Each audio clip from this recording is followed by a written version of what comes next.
भी सांग मैंने आपण मान प्रिय धारावाहिक राजजोग सीरियल आज एपिसोड आपण मैंने देखा पाइबे सबुदिन रिया ए घर बाहर हाँ सांग मैंने आपण मैंने देखा पाइबे जो रिया सोना और आदित्य कथार पड़ी माँ मिता और दिया को सबुदिन ए घर बाहर करदे बसी से कुकुर पर व्यवहार करते एवं से रिया को सोना और आदित्य मिसी सबुदिन ए घर बाहर करदे बसी कहीं जितेबले आयन आउ दिया डिवोर्स पेपर साइन करते बलवंत परिवार समस्ते लोक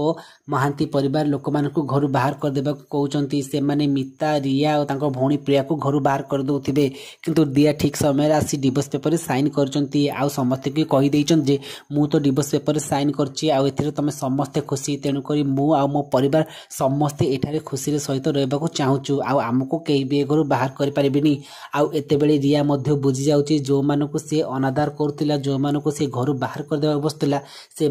सी आज घर रही आ सोना और आदित्य मिसी रिया को धोखा देइचंती। ते फ्रेंड्स आपण मानको कौन लगुच रिया कौन एबे भौणी मिता भौणी दिया सहित मिसी रहिबो आ सबुदिन कौन सोना और आदित्य जाल सी आ पड़बनी ना पुणी थोड़ी रिया से धोखा दब जदि हाँ ताले हमको येस बोली कमेंट करंतु।